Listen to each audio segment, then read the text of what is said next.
Hello, everybody, and welcome to the Hidden Pearls podcast. This is a special episode as we roll into Monday Night Football, Week 7. George Kittle and the 49ers head up to Minneapolis to play the Vikings.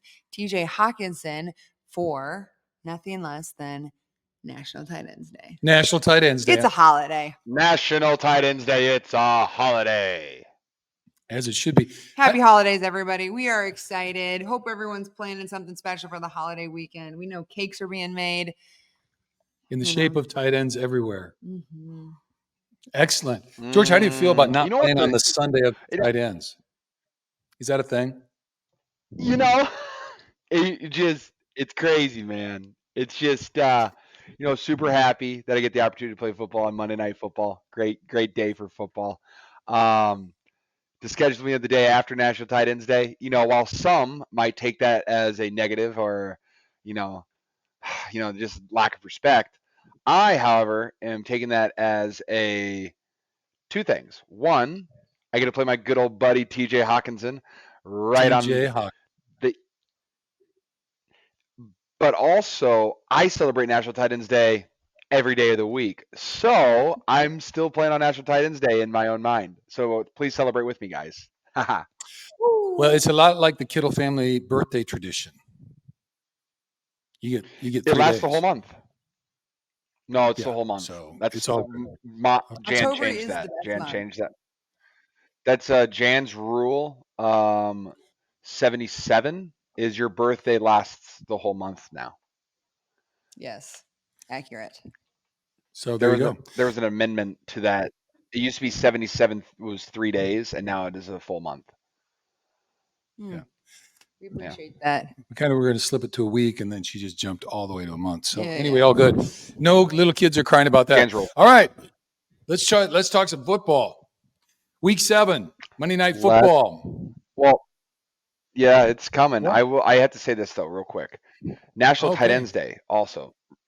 Yeah. While it is a holiday, it also kicks off holiday season. You go right from National Tight Ends Day into Halloween, into Thanksgiving, Christmas, and there's other holidays in there. It just kicks them all off. So why not celebrate this one like it's the best one, like it is? George, how long have you been waiting to say that? Why are you guys not saying anything? It's like the third time I've said it today. I totally agree with you. I said, how long have you been waiting? Oh, I love it. It's hilarious. Well, I used to think that about Halloween. It was kind of the portal to the fall holiday season. But then just remembering how important and significant National Tight Ends Day is, it just kind of backed it up. And so it's a little bit earlier, kind of kicks it off, just in that second half of October, get you kind of loosened up for Halloween. You can kind of feel the vibe, get your costume ready. But, it's all based on the core foundation of the entire holiday season really comes down to National Tight Ends Day. All the bricks that have been laid over all of these years to set up all of the other holidays. So people can rejoice and celebrate with confidence because they know that they have now experienced National Tight Ends Day. And I think for any of our new listeners, George, will you just will you give us a little backstory, a little National Tight Ends Day 101, just where did it come from, how does it develop, and what does it mean to you now?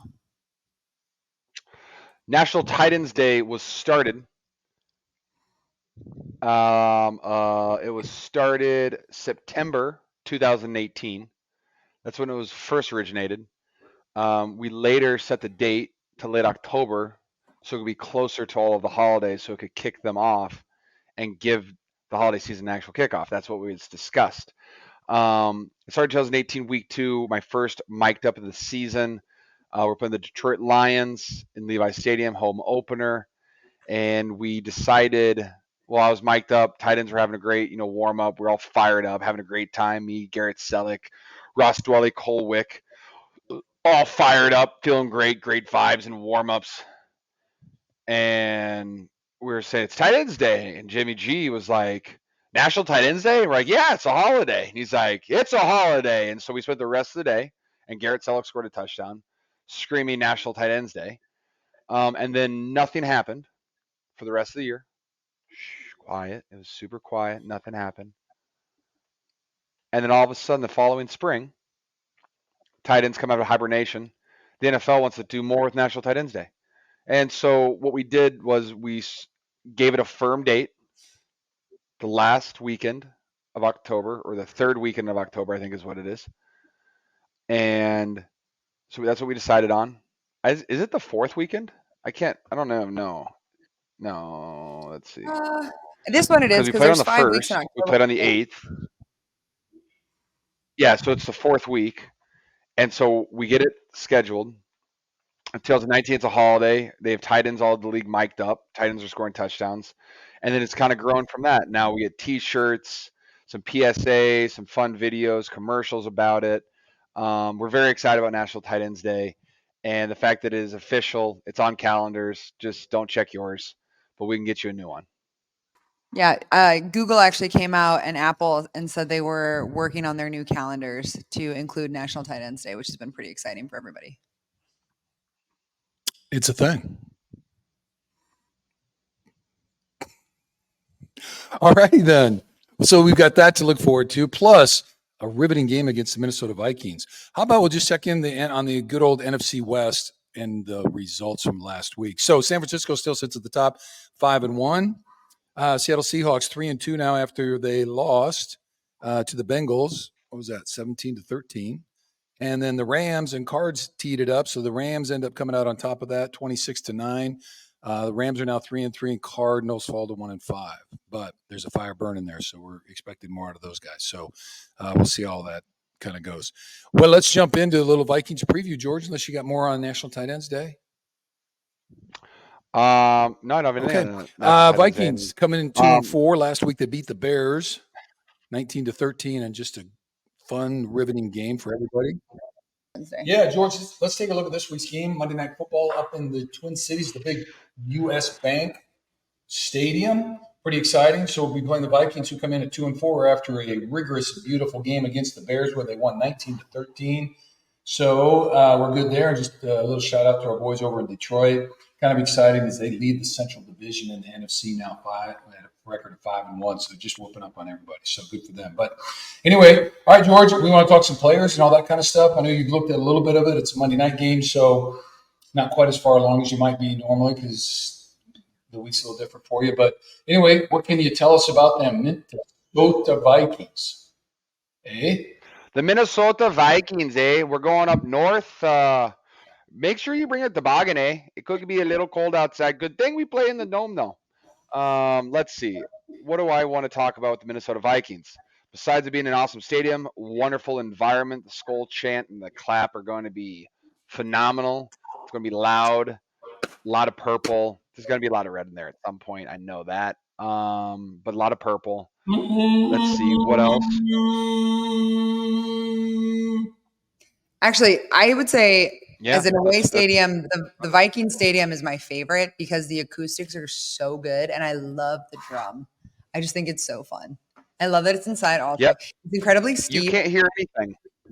It's incredibly steep. So as a fan who has sat up in the nosebleeds, it's very steep. It's a little sketch going down those high stairs, but I love the sounds. Upper deck is really steep. George, talking about the volume and all that kind of stuff because it's a close stadium. How would you compare it with the Saints as far as kind of volume and all that kind of stuff? Are they similar when everybody's really revved up? I think so. I haven't really played there since 2018 opening week. Like we had a preseason game there. Right. But that was incredibly loud. This is going to be a night game. So I can't wait. I think it's gonna rival that. Sorry for the hiccups. I'm very looking forward to this atmosphere. It's going to be amazing. I'm stoked for it. But the Minnesota Vikings, if I can tell you anything about them at all, is what I would say is on offense, Justin Jefferson is not playing, which is really good for the Niners. It's bad for football, but that helps us when one of the best the reigning offensive MVP, offensive player of the year, and Justin Jefferson is not playing. That's helpful for us. Thank you for taking this one off, Justin. Besides that, Kirk Cousins is still playing at a high level. I'm pretty sure he's second in passing yards per game. TJ is getting a bunch of targets as he should. He's making plays. He gets matched up on those backers and safeties, and guys have trouble covering him. Strong hands, good routes. He's going to be fired up for it, especially because it's National Tight Ends Day. The other tight end, Oliver, fantastic in the run game. I'm excited to see him go against our defensive ends and see how he does against them. Also, just what their game plan is. Is their game plan going to be to try to beat us with their wide receivers and tight ends, or are they going to try to run the ball against us and kind of do what the Cleveland Browns did last week with a bunch of screens, down and arounds, and gaps like wham plays where you kind of trap people.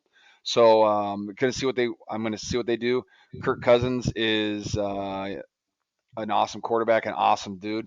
Fun Kirk Cousins story. We're at the this past year's Pro Bowl, and my marketing team somehow got us a couple tickets to see Bruno Mars. I think it was my marketing team got us to see tickets to see Bruno Mars in his private show where he allows no phones, and it was me, Christian McCaffrey, Kyle Juszczyk, me and Juice's wives, and then one of I think Claire had some friends in that joined up with us, and then also you guys weren't invited, and then I had an extra ticket, and I was like, Looking at. I texted Kirk Cousins, I was like, Kirk, you want to go to a Bruno Mars concert with us? He was like, yeah, what time? And I was like, well, we're gonna go to dinner before the concert's in. He goes, I'll be at the show. I got to put my kids to bed and I'll be at the show. And he showed up and it was me, Kyle Juszczyk, Christian McCaffrey, and Kirk Cousins listening to Bruno Mars, and it was an absolute riot. So big fan of Kirko, great dude. But I hope our defense beats him up kindly and respectfully and without any penalties. But their offense, that's what they're doing. They do lead the league in fumbles, which is a terrible stat to lead the league in. So, but they are still playing like when they have the ball, they're playing good football. They're just having a lot of turnovers right now. So they can move the ball, they can score. They're just having trouble holding on to it, and I hope those troubles continue for them, not for us at all. On the defense side of the ball, it's actually pretty incredible. They pretty sure they pressure number one in the NFL, which at the time a couple of weeks ago was the New York Giants when we played them. But the Vikings have surpassed the Giants.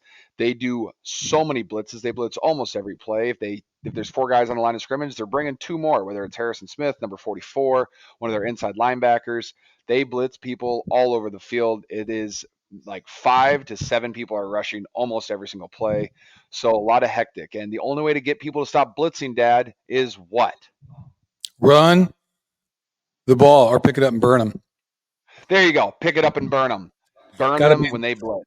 hot routes. Got Got to to be burn really them. good. Guys got to read it and get open. They got to look at the quarterback right away. So And it's a yes. Keep going. You're on you. well, and I think the other thing that really feeds into that is when they're bringing all those guys because they know people are going to do a two-step drop and try to hit something quick. The O line's really got to do a good job of attacking the D line, keep their hands down so we don't have block passes. So one thing about Brock, he's not super tall. You know what I mean? So length is a little bit of an issue. And so we've had a couple of those. And so that's really a strategy when they know we're going to try to shoot some stuff quick. So we've really got to do a good job keeping. You got to really attack the rusher when they slow down and start to put their hands up. And then Brock's got a good job. But it's really on the receivers because if they're bringing them from all over, you don't know where the pressure's coming from. It means somebody is hot, and that person's got to be really Be very good. aware. You got to be super aware, and as soon as you see that dude going, you got to look at the quarterback and get eyes on. So a lot of steps there, and it's a lot of Yes. high, really high awareness on those kind of things. Good news is if they're all coming and they're playing man, and you get somebody open, a lot of yardage out there. So it could be a big yak night as far as that stuff goes. A lot of yak for the people. I will say this too. Hunter, number 99 for them, is either leading the league or tied for the league in sacks in the NFL with 8 sacks. Yep. 11 tackles for loss. And I think he scored a touchdown against the Panthers 2 weeks ago as well. So he's playing at an elite level right now. It's awesome to see for him. He's a Pro Bowl guy, all pro guy who's been doing it for longer than I have. And so to see him continued success is pretty cool to see. But also on the back end is a good dear friend of the tight end group of the San Francisco 49ers, Harrison Smith. Harrison, who I've met at a couple Pro Bowls, huge fan of him, was the tight end's honorary tight end for our dinner whenever we practiced at Minnesota last week during training camp. Tight ends usually go to dinner. And so we had all the tight ends together, and we invited Harrison Smith as our extra. And he was wonderful. Great time. It was fun to be with him. And so excited to see him. I'm going to try to trade jerseys with him. I'm going to text him and let him know that. But, I think he's a listener of the show too, so he'll probably just hear this and text me. But so we're excited to play them. A lot of pressure, a lot of opportunities. But at the same time, they do have a similar mindset as the Browns last week, which is to try to get you to have negative yards. So you're in a lot of third and longs or second and longs. And then that's what they do. They basically just keep pressuring you, and they don't believe that you're going to go on an 11 play drive down the field at 6 to 12 yard chunks. They just don't believe that you're going to do that. And they think that you're going to get sacked or have a sack fumble or have like back-to-back bad plays and be in the third and long and then end up punting on fourth down. That's what they're banking on. It's a good defensive strategy, and it's been working for them. You can kind of see the last couple of games they've really brought it to people, and guys have struggled to pick it up. I mean, first play of the game versus Chicago Bears, they brought cover zero, blitz seven. No one picked you can't pick everybody up, and the guy just ran free off the edge and smoked Justin Fields in the back, and it didn't look like the Bears had any idea it was coming, which you know, that's tough, and that's on coaching and players, but you got to figure that one out. So hopefully, we are aware of that going into the game, which I think we are, and so we're looking forward to it. Yeah, very cool.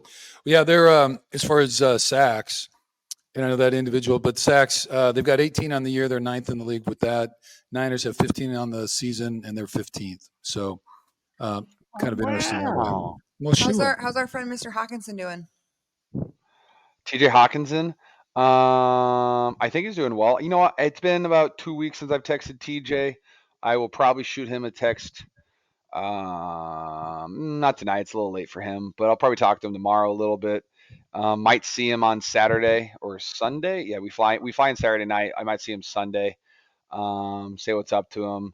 I don't know. Maybe put him in a chokehold, knock him out so he can't play in the game. Something like that. I don't know. Like that, But yeah. if he was a listener, he could hear. But I might just like zip tie him, hog tie him. Don't tell anybody about it. Shows up late for the game.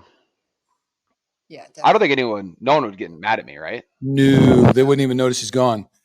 So okay, the other thing I was just going to toss out. It's really interesting. Kirk is really having quite a year, and they're second in passing yards per game, while they're 30th in rush yards per game at 75. So really heavy top ended on the passing game. So going to have to bring some heat, get those guys.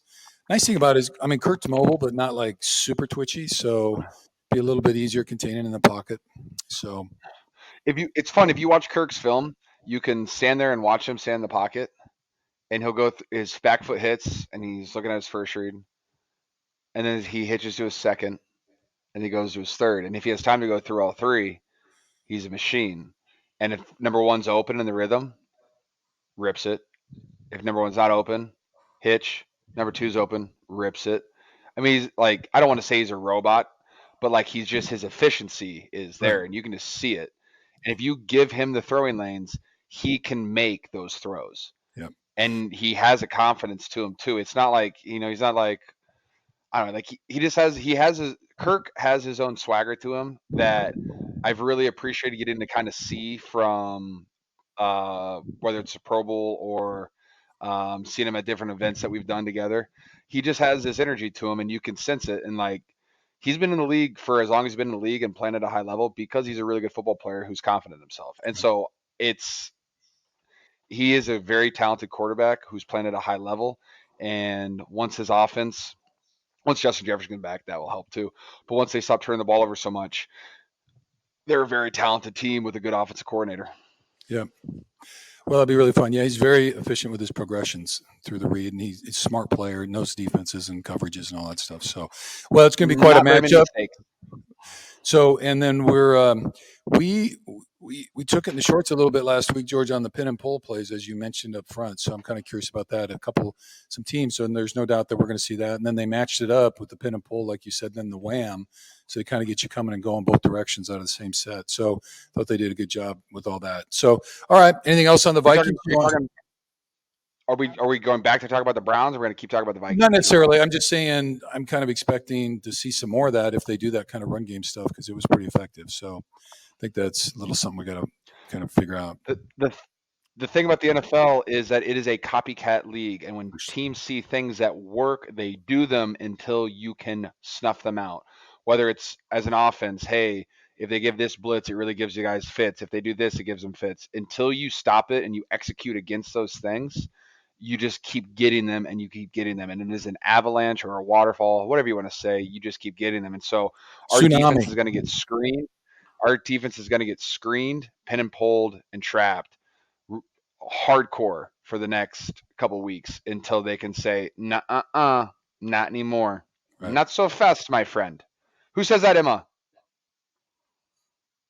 So fast. Oh, wait. It feels like Despicable Me in a way. Nope, not a movie. It's one of the most famous college football game day pickers ever. Lee Corso. Hey, one for Bruce. He's up Thanks for the one. tip. Or He's Despicable up Me. not so fast, my Not friend. so He's got to put the He's math always ahead got of his, us he on always it. had his pencil, he's got his pencil out like that. Okay. Well, very cool. Yeah, Well, he does.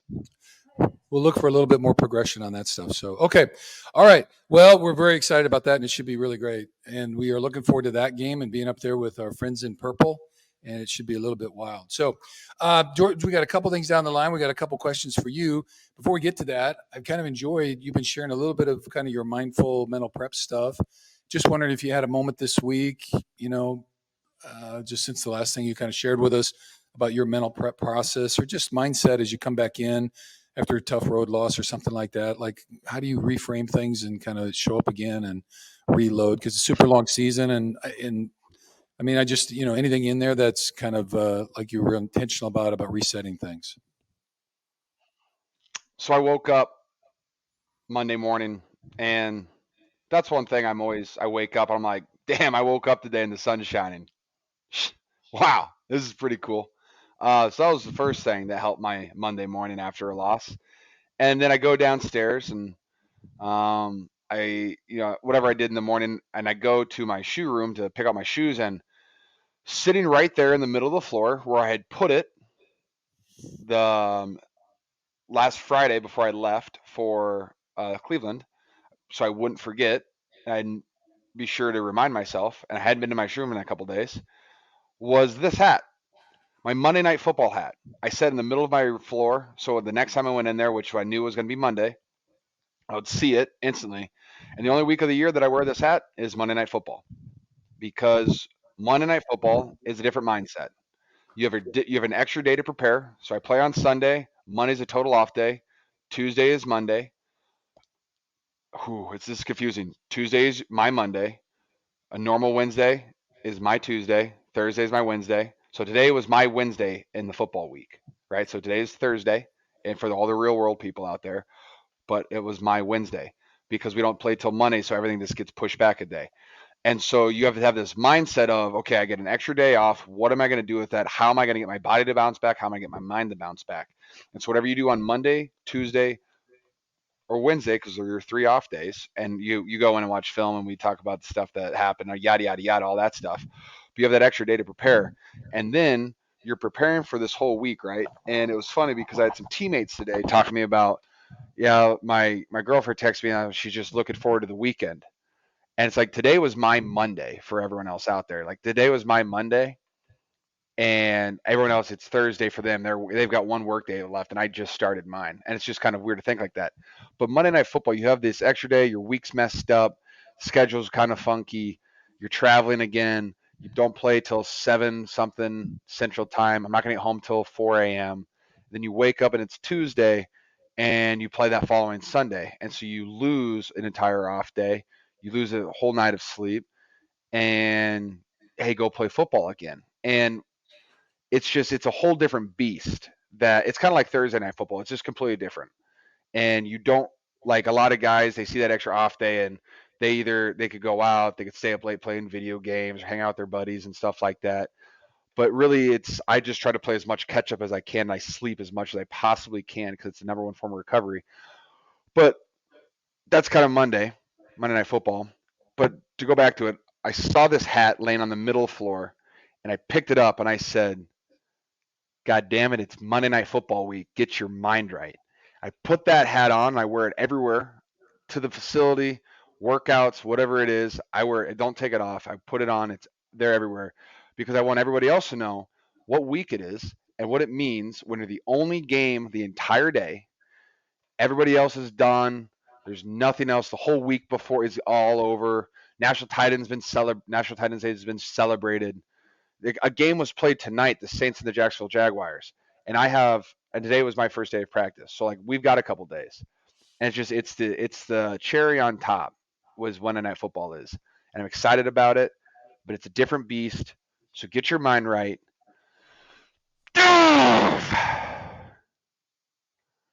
Let's play some football. Let's go. Okay.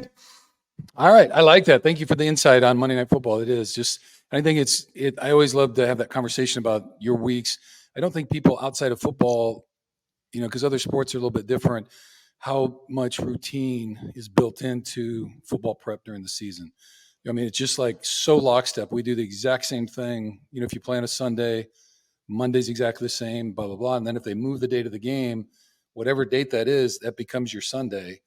And then you backtrack and everything falls into place like a normal week for you, even whatever day of the week it truly is. And so it's really cool about that. I love that about that because you feel like you're kind of operating on a different planet. You like, We could literally have an entire episode about routine. yeah, it's And that unbelievable. is if you don't have a good routine by this late into the season, good luck for the whole season. Good luck. You have to be dialed in with all of your time. Right. And then it's dial it in. So, speaking about your Monday recovery day, how many hours do you think you slept?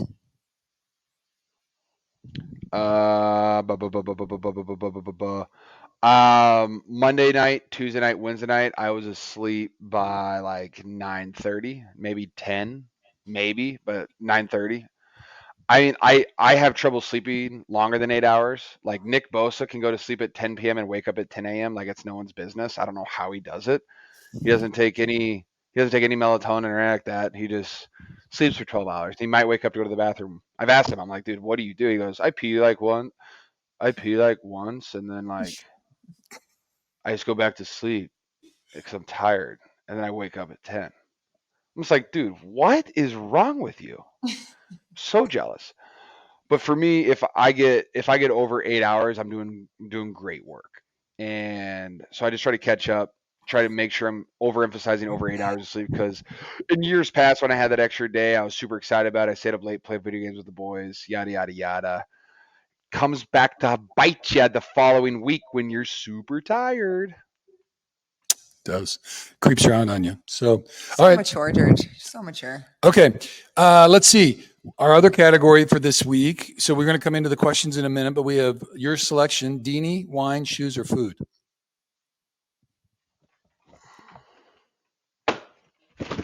Dun, dun, dun, dun. Shoes. Claire got me Category. these for my birthday. The category is Shoes. shoes. Okay. Birthday I shoe. just got the Travis Scott olives. Finally, very excited about these. Claire got me these reverse Nike swoosh. Very nice. I haven't laced them yet. Brand new out of the box. Oh yeah. Nice wrapping paper on the inside. It's pink Cactus Jackie. Super stoked about these. I have almost all of the Cactus Jack collection at this point in my career. How many is Looking to that do then? more damage though. 3x3 plus two. I think I'm at like 11, maybe 12 sneakers of the Cactus Jacks. There's a couple I don't have. There's some of them that are like they're cool. I mean, there are like not all of the Travis Scotts are like, wow, these are super sick, and they are repetitive. The Jordan ones, but I think that's really cool. I like shoes that have the same style but are different colors. That's just what I like. Um, the only ones I'm really missing are the Jordan 1 highs of the blue ones.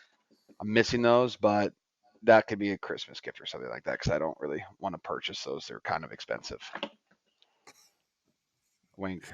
Wink, wink, wink. Claire. Claire, Claire, Claire, Claire, Claire. Claire. Okay. There's our Cody. shoes. All right. And just a quick Deanie update. How's puppy? Well, I didn't give her any of my dinner tonight, so under further review, she was given an unsportsmanlike conduct penalty for barking at me for not giving her human food. I'm a big stickler on that recently of not giving her human food and trying to keep her as healthy as possible. But we were talking about love language earlier, me and Claire, and Deanie's love language is food, and my light just burnt out. Okay. All right. There's the Deanie thing. All right. Very good. Okay.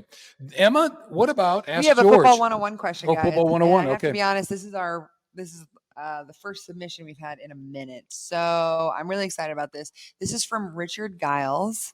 Hi, Richard. Hey, Rich. Hi, Richard. All right. Football 101. What is Brian Fleury like as a coach, and how does he differ from John Embry? Also, would love to see George do a breakdown of his favorite tight end plays from a week of football. So if you have any favorite plays from this week, I think he's asking around the league, which is something that I could start doing. I could start looking at that. That's two great questions. We can start on that. I'll start getting cut up sent to me. I do have cut up sent to me all the time. I don't always watch all of them, but I always have like every tight end touchdown is usually sent to me, so I can look at those or plays over 10 yards. So I will go back into digging through those. And then just we for can you, talk about Richard. them on the show the That's for you, following week. Richard. I like that. Good stuff, just for you, man. Okay. I like that. I mean, it's mostly for Bruce, honestly. Then outside of that, the difference between Brian Fleury and John Embry. Um, that's a. I'm going to answer this one as not. I could go into a lot of this. That's a great question. To be honest, they're very. They have a lot more differences than they do similarities. Imba was my first tight ends coach with the Niners. He is someone who helped me mature at a very, very, very quickly and helped me understand what the NFL is and how to both make it through an NFL season, but also strive to get better every single day. Because when you come into training camp, you're a good football player, but you can still get better throughout that, and you get better week in and week out through practice, and you build confidence, and that's how you stack good season after good season after great season after great season. And it's that mindset, and he helped me develop that mindset. Um, let's see, he was the one that taught me never run out of bounds, don't let a DB tackle you, be incredibly violent, and you never get tired. Um, so I love John Embry. He's one of my favorite people on the planet. He's fantastic. And let's see, what else is there about John? Um, I thoroughly, thoroughly enjoy my off seasons with John too, getting to golf with him and hang out. Those are always great times. Golf's a couple times in Cabo together. Always a great time. Um, let's see. Also, I mean, probably Imbo's best quality was the fact that he could, like our meetings, he would make them very fun and enjoyable. And while I'm not going to say that we weren't on topic, there are some meetings that you can have, especially in like the off season, that you don't literally have to watch film for the whole 90 minutes to 2 hours that they give you, because that's a lot of time to watch film for an OTA's practice that is like 45 minutes long. And so we'd fill that time with story time, or he would literally just lecture us on life. And those are very enjoyable. And he did very good at making meetings still fun and entertaining, even when we weren't very good at football, which I think is a skill that not a lot of people have. So he was fantastic for me, especially my first like 2-3 years in the league. He helped me through that entire transition. Um, Coach Fleury, like I said, they're very different, but they do have a couple similarities. And the number one similarity and the most important similarity between them is how much they love football. For me, coming from my family and being someone who football was introduced to me before I was out of the womb, um, like that, football is my love language. It is my dad's love language. So people who love and respect and appreciate the game of football and the way that it should be played, I have an extra connection with them and an extra respect for them. And Fleury has that. Fleury is very, I don't want to say analytical, but he is very, very knowledgeable in everything. He played quarterback. He was on the defensive side of the ball. He's been on the opposite side of the ball. He also was the assistant tight ends coach for, I think, 2 years with the Niners in 2020 and 2021 before he ultimately became our tight ends coach in 2022 and this year. And so he saw the Imbo side of it, and he has done a good job of pulling things from Imbo and reemphasizing them, while also what I respect about Fleury is he's made the tight end room his own as well, and how we watch film and how we do stuff. And while we are watching film and breaking stuff down, he does a really good job of dissecting defenses and explaining why we are doing the things that we're doing and helping us understand that from like Kyle Shanahan's perspective. And so we understand why Kyle is calling the plays that he's calling instead of just like saying like, oh, he said why shallow and or it's this run play. But like he's helped us understand these defenses and how and why that we're attacking the way we are.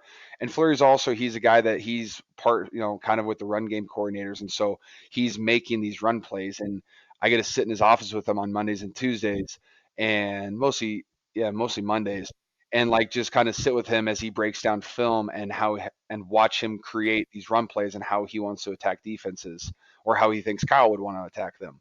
And it's just cool to see that because it's very different. Imbo was our assistant head coach and tight ends coach, but he didn't really do that. He was a red zone guy. That's what Imbo, like, that was his specialty. Um, but watching Fleury like create an entire run game plan is really cool, especially when it's a tight ends coach. And um, also his, like I said, his share of the love of football is very cool. Their biggest differences are Imbo is one of the loudest, most vocal people on game days on the sideline. It is absolutely hilarious, and it became more funny the older I got with him because I was like, oh, he's not actually like yelling at me; he's just yelling to yell, and it's really fun. Oh my gosh, are you kidding me? Oh, you're not tired. His voice would always get really high pitched, and he doesn't have a high pitched voice, just when he would scream. Shoot! Are you kidding me, Kittle? What are you thinking? And he didn't have to say that too many times, but his voice would just go high pitched. And Fleury is more of just like a silent assassin, and you just like look over on the side, and he's just like Stone cold. always taking like stone cold killer.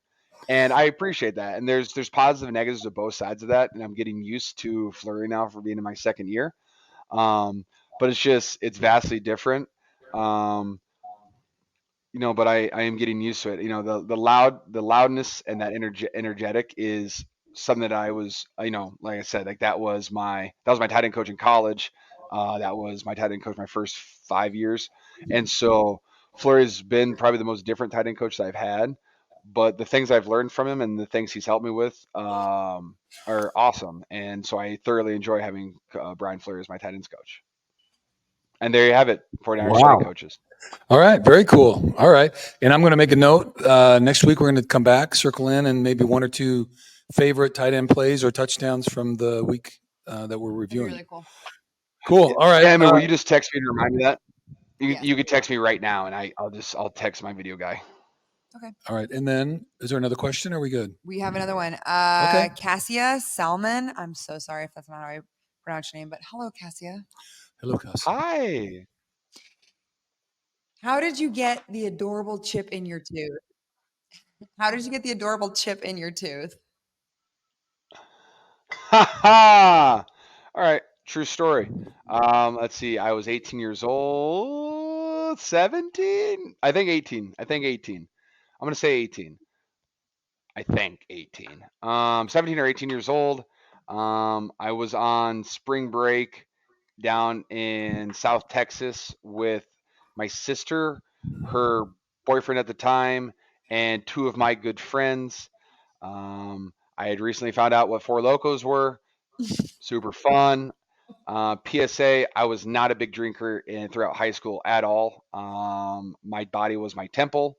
Um, that kind of stuff. I did not do anything. I was very, very reserved and much quieter. I still had my outspoken self, but like I was very like I don't want to say like naive. I don't know what the word is, but I was very focused in on high school football, and that every decision I made, no matter what it was affecting my future self. And while that is true in some cases, you can still have fun as long as you do it responsibly.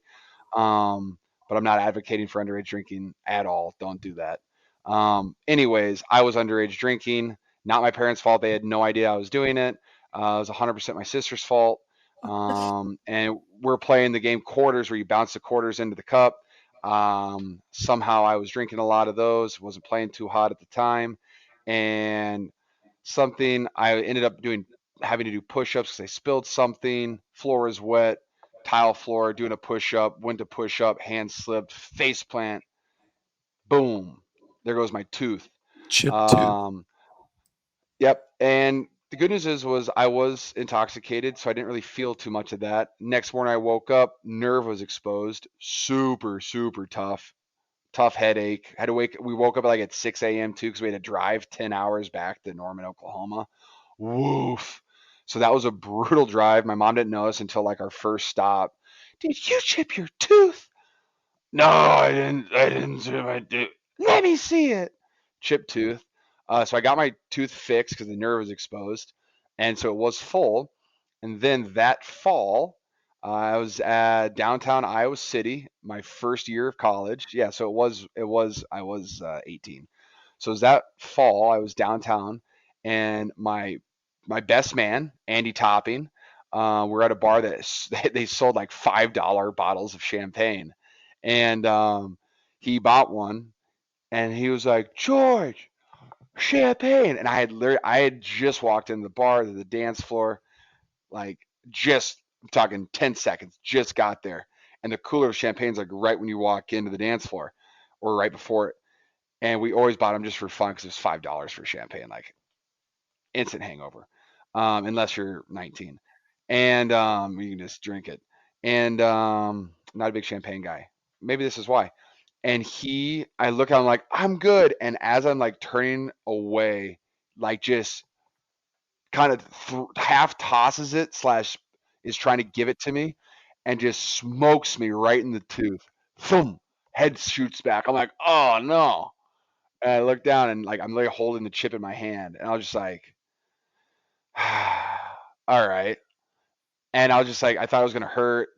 Nerve wasn't exposed, and I was just like, well then, I guess I'll just keep it. And I've had it for that long, like 8 years. No, like 10 years now, maybe more. Like 10 years, I've had this chipped tooth, and it's also because my cousin Henry Krager Coble was a tight end a year older than me at Iowa, and he also has a chipped tooth, and so we were the Chippy Bros. My mom wants me to get it filled in with gold. 49ers faithful, how do you feel about that? Should I do that? And if you guys respond, and if we get 100 votes yes, I'll get my tooth filled in gold. George, why does mom want you Claire's gonna kill to? me.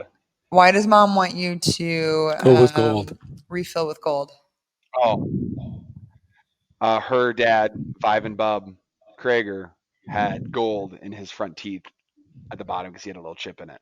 So she wants me and Henry to both get gold fillings to fill that gap in. Um, we'll see what happens. But if you See guys how get the voting 100 goes. upvotes, we'll see how the voting goes. All right. That was a great one. Also, hey, to anybody out there that doesn't like my stories of potentially underage drinking, I'm sorry about that. I blame my sister. Totally bad influence all the way. Okay. Be one with your chakras. Yeah. Align all. Line the 7 up. Okay. Any other questions, Em? We out? Do you ever get stage fright? She also wants to know if you ever get stage fright when you're on the field, on or off the field. I mean, there's moments of nervousness and anxiety for sure, but you just have to breathe through them and know that I've done these things thousands of times, and I prepared myself through these mentally and physically so many times that I don't have a reason to be nervous, and then it goes away, and then I just deal with it because it's what I love to do. Love it. That's where preparation. I used to deal with it pretty bad in college, but I think I've talked about that multiple times. But like I think guys throughout the league deal with that stuff. Mental awareness, mental health awareness. Guys deal with anxieties, and that's those stressors. They pop up at random times, and it's hard to breathe through them and control them. And I'm not saying I know everything. I know how to do it all. I've found some techniques that work really well for me, and they help me in those moments. And then I want those moments more, because when you can make it through those moments and you can capitalize on those moments, it makes you even a better player and person, in my opinion. Yeah, for sure. I think so. Once you face Catalyst for greatness. Catalyst for greatness. Okay. All right. Then let's just a little word on the charity of the week. Last week it was MVP. We sent 4 MVP vets to the game in Cleveland. So we got some photos and that stuff's all on our Instagram stuff. This week, we are doing Yes, George. our friends over in the Bay, the Next Door Solutions. Okay. Nice. They're a domestic violence group, support group, and so check them out if you need to. They just had their fundraiser this month. I know their auction stuff is still up there. We'll have some links there. But just a reminder, October is Domestic Violence Awareness Month, and so just to those involved in any of that and or families impacted by it, there are resources out there, and so just encourage folks to raise a hand, get some help, and do that. And if you know somebody that maybe is facing any of that and can refer them, we'd certainly encourage them to do that. So, but anyway, that's our donation for this next week. And then excitingly, we're sending a group of Iowa veterans to the Minnesota Vikings game. Woo! Yeah. And so, George, you might know one of them, the most infamous Patrick Cohen. Yeah. What? Yep. Patrick's coming up. So Pat? that's my brother-in-law, George's uncle on Jan's side, married to the old Uno numero 10, Jennifer.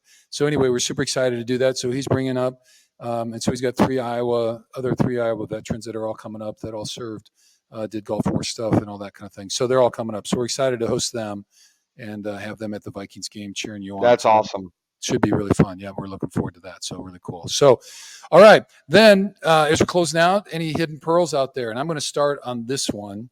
So this week is actually the 14th anniversary of my mom's death, which may not seem like a hidden pearl to some people, but I'm just going to say my mom was a real instrumental person in my life and kind of taught me all this notion about unconditional love. And so I never had any of that stuff.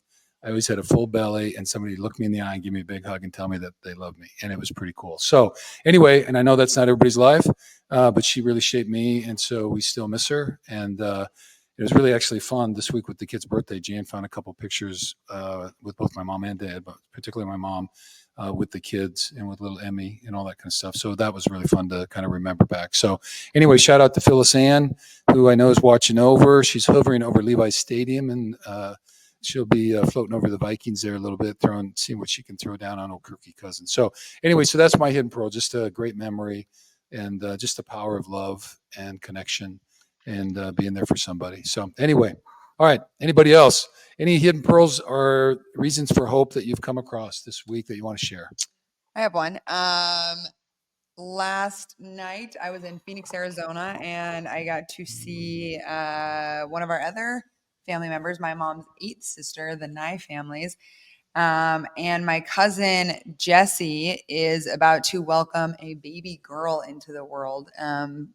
So they already have two littles and two little boys, and then his stunning wife Alora is due next week. So just being able to see them and reconnect with them in that way was really, really special. So I think just seeing their family grow, and Jesse's like a month younger than I am. I don't know. So we're all like right smashed in together, and it's just been so fun to watch them grow and create a family. So he's quite the dad, isn't he? I know he's such a dad now. It's so fun. So fun. He's such a good dad. It was so much fun to be there. So that was just so many. Cheddar's a great dad.